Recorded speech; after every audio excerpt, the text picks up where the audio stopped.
చంద్రబాబు పవన్ కళ్యాణ్ ఒక కూటమి, కానీ చంద్రబాబు రాజకీయం డిఫరెంట్, పవన్ కళ్యాణ్ రాజకీయం డిఫరెంట్.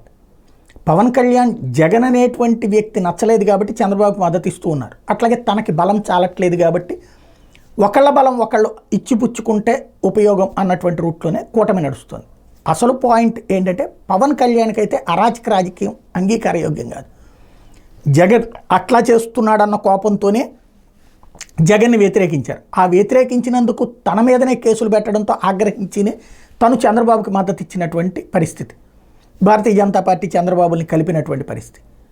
ఇప్పుడు ఈ 50 రోజులుగా జరుగుతున్నటువంటి అంశాల ప్రస్తావన లేనటువంటి శ్వేతపత్రం సందర్భంగా అందుకే పవన్ కళ్యాణ్ ప్రత్యేక చర్చ జరగాలి.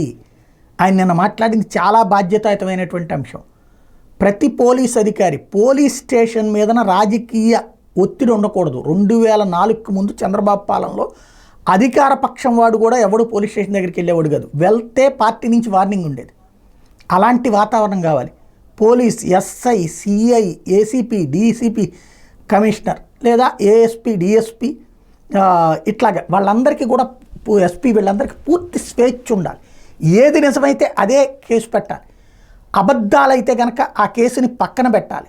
తప్పుడు కేసుల్ని ఆరంభ దశలోనే కొట్టిపడేయాలి. అలాగే నిజమైన కేసుల్ని ఎంత ఒత్తిడి ఉన్నా సరే పట్టించుకోకూడదు. ఒత్తిడి రాకుండా చూడాలి. అది ప్రభుత్వాలు చేయాల్సినటువంటి పని. పవన్ కళ్యాణ్ కోరుకునేది అది. పోలీస్ లాగా పనిచేసేటటువంటి స్వేచ్ఛ కావాలన్నటువంటి. మరి పవన్ కళ్యాణ్ కోరిక నెరవేరుతుందా లేకపోతే ఆయనే సర్దుకుంటారా చూడాలి.